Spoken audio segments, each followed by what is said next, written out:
बिस्मिल्लाहिर्रहमानिर्रहीम। अस्सलाम वालेकुम बहनों, भाइयों, दोस्तों और बुजुर्गों। आज हम इस इस्लामी मालूमाती वीडियो के साथ खाना काबा की भरपूर तारीख बयान कर रहे हैं, जो साइट के अर्तका और पायदार अहमियत की एक ज़बरदस्त दास्तान पेश करती है। इसके मज़हबी और सकाफती अहमियत को दराफ्त करते हुए वीडियो अनगिनत अफराद की जिंदगियों पर खाना काबा के गहरे असरात की एक दिलकश झलक फ्रेम करती है। तो प्लीज मेहरबानी करके मुकम्मल वीडियो देखें और अपने दोस्तों के साथ भी शेयर करें ताकि वो भी मुस्तफीद हो सके। कुरान के मुताबिक काबा को हजरत इब्राहिम अलैहिस्सलाम और इसके बेटे हजरत इस्माइल अलैहिस्सलाम ने अल्लाह के हुक्म पर तमीर किया था, और ये बनी नौ इंसान के लिए इबादत का पहला घर था। ख्याल किया जाता है कि खाना काबा की तामीर के दौरान फरिश्ता जिब्राइल अलैहिस्सलाम हजरत इब्राहिम अलैहिस्सलाम को काबा के लिए हजर अस्वद लेकर आए थे, जिसे उन्होंने खाना काबा के मशरिकी कोने में रखा था। ख्याल किया जाता है कि काबा के हजर अस्वद इब्राहिम अलैहिस्सलाम के जरिए तामीर करदा असल ढांचे की वाहिद बाकियात में से एक है, क्योंकि बाकी ढांचे को काबा की तारीख में देखभाल के लिए कई बार मादम और दोबारा तामीर किया गया था। हम मुसलमानों का मानना है कि बैतुल मामूर इंसानी वजूद के दायरे से बाहर काबा का एक ऐन मुताबिक है। यह इसी खाना काबा के ऊपर 7वें आसमान पर वाक़या है। आसमानों की तरह फरिश्ते भी बैतुल मामूर का तवाफ करते हैं। बैतुल मामूर जैसे बार बार घर भी कहा जाता है, इंसानी वजूद के दायरों से बाहर काबा के ऐन ऊपर वाक़या है। यह खाना काबा की बिल्कुल ऊपर 7वें आसमान पर वाक़या है। बैतुल मामूर के बिल्कुल ऊपर अल्लाह ताला का अर्श है। 70,000 फरिश्ते हर रोज इबादत और दुआ के लिए बैतुल मामूर का तवाफ करते हैं, जो कि जिंदगी में एक ही दफा उनको ये मौका मिलेगा, दोबारा उनको मौका नहीं मिलेगा, क्योंकि 70,000 फरिश्ते दूसरे रोज आ जाते हैं। तो दोस्तों, जो जमीन पर इंसानों के मुकाबले में मौजूद फरिश्तों की आबादी की बड़ी तादाद की पेश नजर रखता है।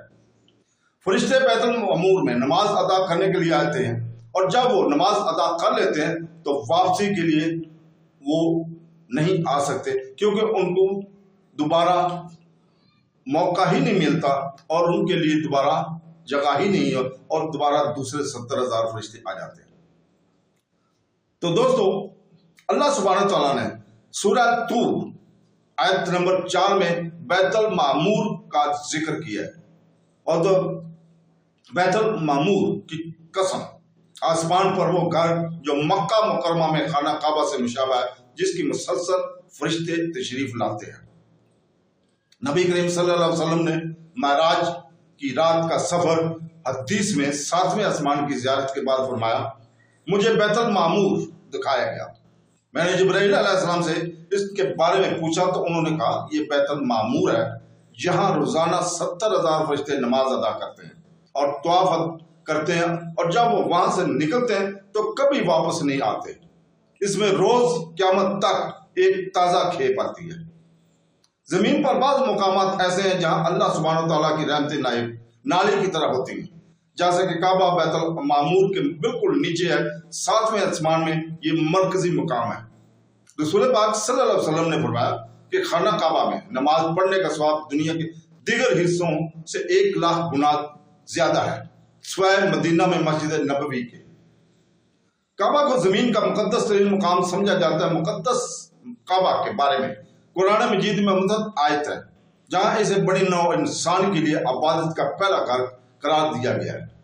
काबा की तमीर के बाद अल्लाह ताला ने हजरत इस्माइल की औलाद को सालाना हज करने की ताकीद की। इसके अलावा मज़ार के इर्द गिर्द के इलाके को एक बड़ागाह में तब्दील कर दिया गया था, जहां तशद्दुद और खुरेजी मना थी।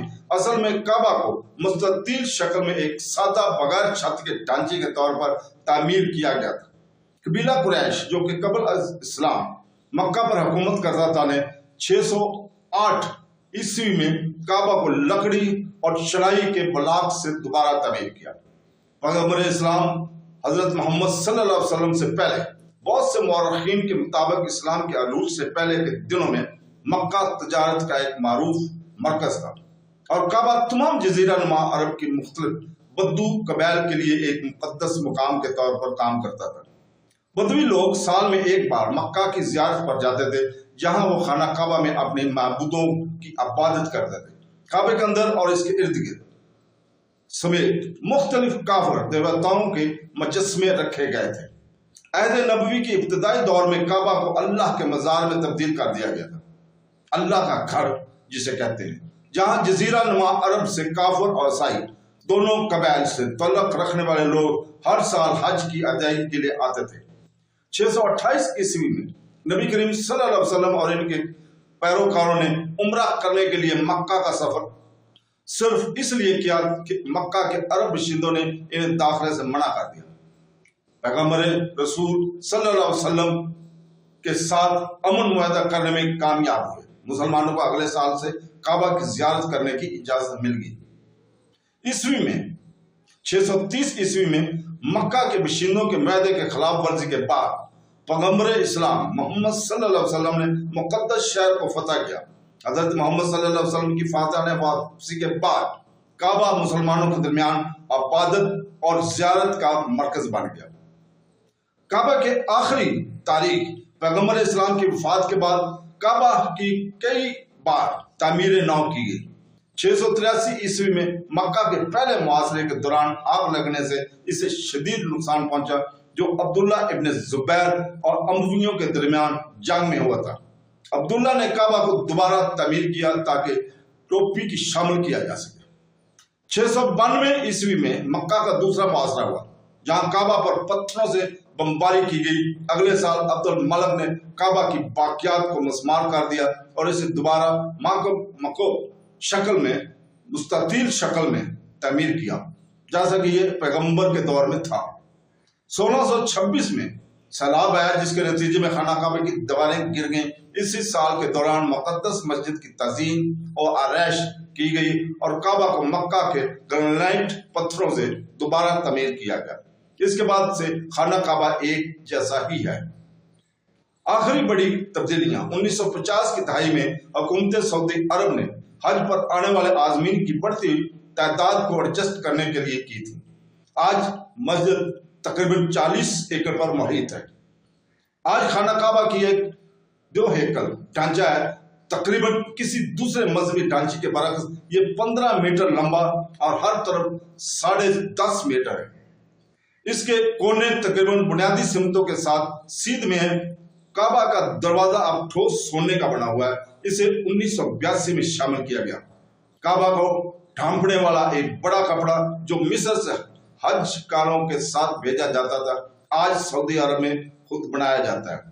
جدید نقل و حمل کی آمد تک تمام حجاج کرام نے اکثر خطرناک حج کا صبر کیا، یا حج کرنے والے دمشق، قیرہ یا عرب یمن یا عراق کے دوسرے بڑے شہروں سے نکل کر صحرا کے پار ایک بڑے قافلے میں مکہ جاتے تھے۔